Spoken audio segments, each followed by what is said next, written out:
नमस्कार मित्रों, वैदिक कल्चर में आपका स्वागत है।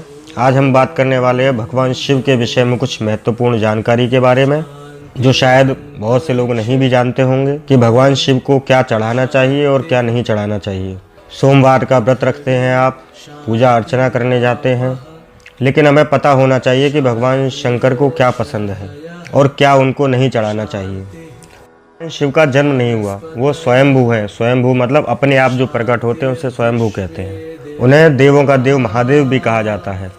कैलाश पर्वत पर रहते हैं भगवान शिव, जिनके मस्तक पर सुशोभित चंद्रमा, जटा में गंगा, हाथ में त्रिशूल और डमरू, कुछ ऐसा ही स्वरूप है भगवान हमारे प्रिय भगवान शंकर का।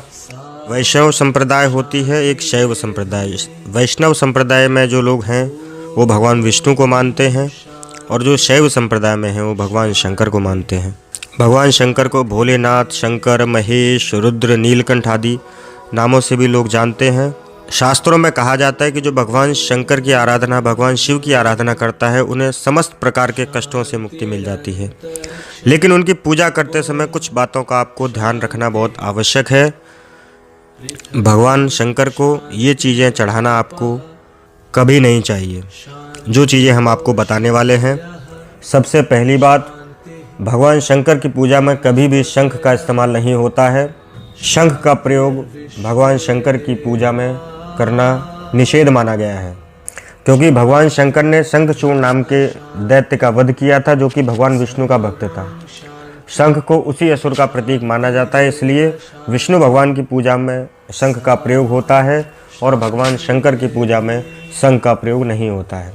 तो आपको विशेष तौर पर ध्यान रखना है कि भगवान शंकर की पूजा में शंख का प्रयोग बिल्कुल नहीं आपको करना है।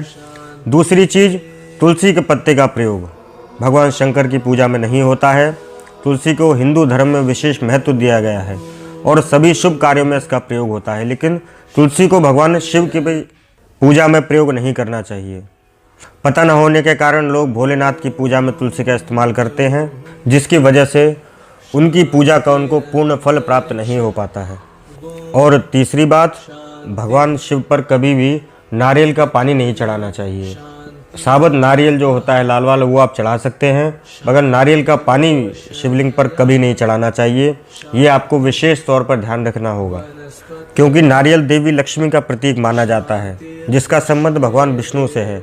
इसलिए शिव जी को कभी भी नारियल का पानी, जो नारियल का जल है होता है पानी के अंदर, उसको कभी नहीं चढ़ाना चाहिए। साबुत नारियल आप चढ़ा सकते हैं, पूजा में प्रयोग किया जाता है।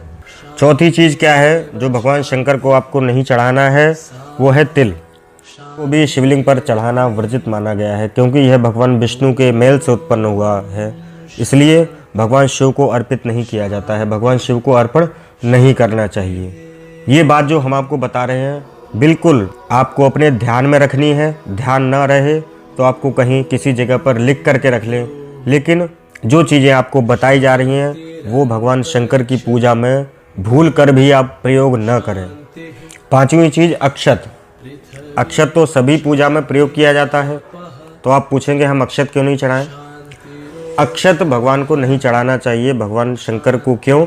अक्षत मतलब जो भगवान शंकर को वो चढ़ाना है जो अक्षत, जो टूटा हुआ ना हो। साबुत चावल, शुद्ध चावल, अच्छे चावल लेंगे तो उसमें टूटा हुआ किनका नहीं होता है। टूटा हुआ चावल भगवान शंकर की पूजा में प्रयोग नहीं किया जाता है। इस बात का आपको ध्यान रखना होगा कि जब आप भगवान शंकर की पूजा करें तो अक्षत जो चावल लेना वो बिल्कुल साबुत चावल हो, टूटा हुआ ना हो उसमें से बिल्कुल अक्षत। टूटा हुआ अक्षत अपूर्ण माना जाता है और अशुद्ध होता है, इसलिए यह भगवान शंकर की पूजा में प्रयोग नहीं किया जाता है। और आखिरी चीज़ जो आपको भगवान शिव पर नहीं चढ़ानी है वो है हल्दी। हल्दी का प्रयोग भगवान विष्णु से संबंध है इसका, इसलिए यह भगवान शिव को नहीं चढ़ाया जाता है। हल्दी की जगह आप भस्म का प्रयोग कर सकते हैं। भस्म भगवान शंकर को बहुत प्रिय है, इसलिए हल्दी की जगह पर कोशिश करें कि भस्म का प्रयोग आप करें, जो कि आपके लिए बहुत लाभदायक सिद्ध रहेगा। तो ये थी जानकारी भगवान शिव के ऊपर आपको क्या नहीं चढ़ाना है। इस बात पर इन चीज़ों को छोड़कर आप कुछ भी चढ़ा सकते हैं भगवान शंकर पर। अगले वीडियो में हम आपको जानकारी देंगे कि किस कामना के लिए कौन सी वस्तु चढ़ाने से भगवान शंकर प्रसन्न होते हैं। भगवान शंकर को प्रसन्न करने के लिए और आपकी मनोकामना पूरी करने के लिए क्या क्या उपाय आप करें जिससे कि आपको कष्टों से मुक्ति हो। तो मित्रों, इस जानकारी में बस इतना ही। अगर वीडियो अच्छा लगा हो तो लाइक शेयर कमेंट करना ना भूलें और हमारे चैनल वैदिक कल्चर को सब्सक्राइब करना बिल्कुल ना भूलें, क्योंकि सनातन संस्कृति से जुड़ी हुई जो भी जानकारी है हम आपको यहाँ पर उपलब्ध कराते हैं। धन्यवाद, नमस्कार, आपका दिन शुभ हो। राधे राधे, वंदे मातरम, जय हिंद।